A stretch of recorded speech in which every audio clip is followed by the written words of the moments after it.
K Sudhakaran എന്ന കൊലയാളി, K Sudhakaran എന്ന ഗുണ്ട. കഴിഞ്ഞ 3 പതിറ്റാണ്ടായി CPM സുധാകരനെതിരെ ഉന്നയിച്ചുകൊണ്ടിരിക്കുന്ന ആക്ഷേപങ്ങളുടെ മുനയൊടിഞ്ഞ ദിവസമാണ് ഇന്ന്. EP ജയരാജൻ വധശ്രമ കേസിൽ സുധാകരനെ ഹൈക്കോടതി കുറ്റവിമുക്തനാക്കിയിരിക്കുന്നു.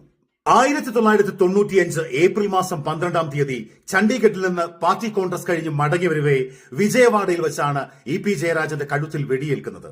ആ വെടിയുണ്ടയും കഴുത്തിൽ പേറിക്കഴിയുന്ന ജീവിക്കുന്ന രക്തസാക്ഷിയാണ് ജയരാജൻ എന്ന വാദത്തിന് കെ സുധാകരന്റെ മറുപടി ഇങ്ങനെ: ജയരാജന്റെ കഴുത്തിൽ വെടിയുണ്ടയല്ലേ, അത് എടുത്തു കാണിക്കാൻ ഞാൻ പലതവണ പറഞ്ഞു. അലിഞ്ഞു പോയെന്നാണ് ജയരാജൻ പറഞ്ഞത്. അലിഞ്ഞു പോകാൻ ഇതെന്താ അരിയുണ്ടയാണോ? കണ്ണൂരിൽ രാഷ്ട്രീയ എതിരാളികളുടെ വധശ്രമത്തിൽ നിന്ന് 3 തവണ തലനാരിഴയ്ക്ക് രക്ഷപ്പെട്ട സുധാകരൻ 75-ാം വയസ്സിലും പോരാട്ടവീര്യത്തിന്റെ പര്യായമാണ്. അതെ, കെ സുധാകരൻ ഒരു കാലഘട്ടമാണ്. കേരളത്തിലെ കോൺഗ്രസ് നിർഭയം പൊരുതി മുന്നേറുന്ന ഒരു കാലഘട്ടം.